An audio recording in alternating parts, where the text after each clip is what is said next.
espoirs, je les ai placés en Dieu. Parce que j'ai compris que c'était mieux. Je sais. Ce matin, au premier jour de l'année, Dieu ne nous souhaite pas bonne année. Il fait bien plus. Il nous bénit et cette bénédiction n'est pas un vœu pieux. C'est une puissance qui va façonner nos 365 jours à venir. Découvrons ce que Dieu met dans nos mains aujourd'hui. Bonjour frères et sœurs en Christ et heureuse année 2026. En ce premier jour de l'année, l'Église ne nous parle pas de résolution ou de bonne intention.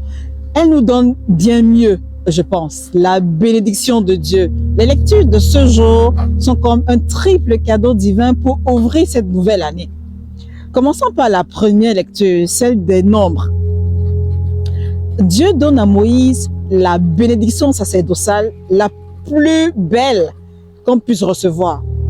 Que le Seigneur te bénisse et te garde. Que le Seigneur fasse briller sur toi son visage. Qu'il t'apporte la paix.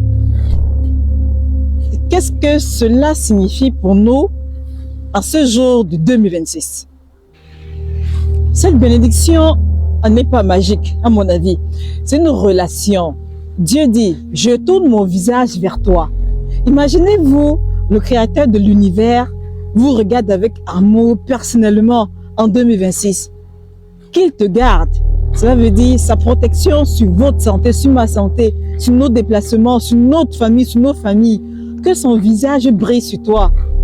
Il veut dire sa joie, sa faveur, sa grâce dans tous nos projets. Qu'il t'apporte la paix, la shalom, cette paix complète, santé, prospérité, harmonie au milieu des tempêtes. Dieu nous bénit. Pas nos projets, il bénit des personnes. Si vous avez sa faveur, tout ce que vous toucherez sera béni. À mon avis, c'est ce que j'ai essayé de comprendre aujourd'hui à la prière. Sakai. Passons à la deuxième lecture, celle des Galates. Sauf erreur de ma part, oui, celle des Galates. Saint Paul révèle la source de toute bénédiction. Nous sommes devenus enfants de Dieu. Vous n'êtes plus esclaves, mais fils. Et puisque vous êtes fils, vous êtes aussi héritier. Qu'est-ce que cela signifie pour nous aujourd'hui? Un héritier ne mendie pas, il reçoit.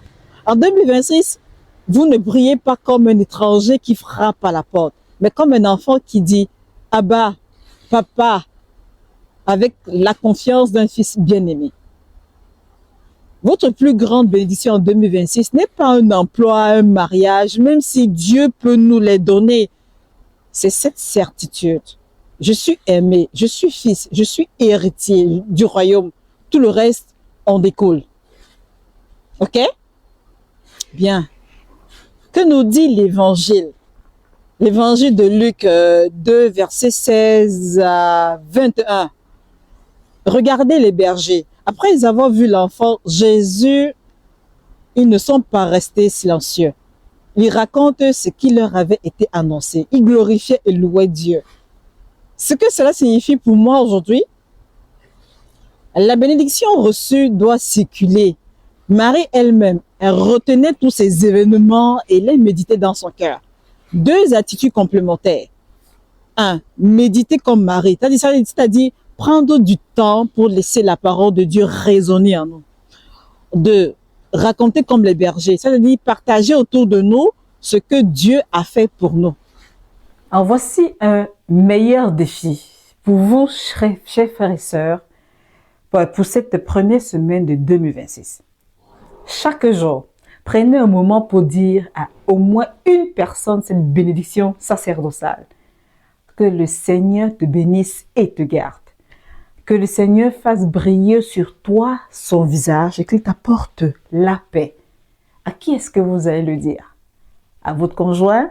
À votre conjointe? Au réveil le matin, bien sûr, c'est souvent beaucoup plus intéressant.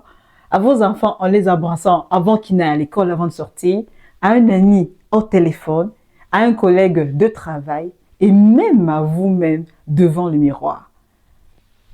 Apprenez à vous bénir vous-même. Moi, je me bénis tous les matins quand je me réveille. Mais pourquoi? Et pourquoi pas? Et pourquoi pas? Bon, je te réponds. Mais parce que cette parole est vivante. Tout simplement. Quand on se bénit, vous apportez une vie en vous. En la prononçant, vous devenez le canal de la bénédiction de Dieu. Vous n'êtes pas en train de souhaiter quelque chose. Vous êtes en train de proclamer une réalité divine sur la vie de quelqu'un ou sur vous-même. Et regardez la promesse finale de la première lecture. Ils invoqueront ainsi mon nom sur les fils d'Israël. Et moi, je les bénirai. Dieu s'engage lui-même à accomplir sa parole quand nous la prononçons avec foi. OK? C'est la raison pour laquelle je vous demande de vous bénir vous-même aussi le matin. Alors, en cette année 2026, ne partez pas seul, partez bénis. Bénis dans votre corps, bénis dans votre âme, bénis dans tes relations, parce que ça t'apporte la paix. Vous n'êtes pas un numéro pour Dieu. Vous n'êtes pas un numéro pour Dieu. Nous ne sommes pas des numéros pour Dieu. Vous êtes son enfant. Il tourne son visage vers vous. À ce 1er janvier, et ce regard d'amour va transformer nos 365 jours. Bonne et santé année 2026. Que la bénédiction de Dieu vous accompagne chaque jour. Amen. Oui, amen. Je sais qu'il écoute mes prières, je sais qu'il regarde aussi mes yeux. Mon âme se confie en l'éternel, car il se manifeste comme un paternel. Donc permets-moi de te demander, Seigneur, prends ma peine en moi, pour que je puisse pousser haut, pousser des cris de joie.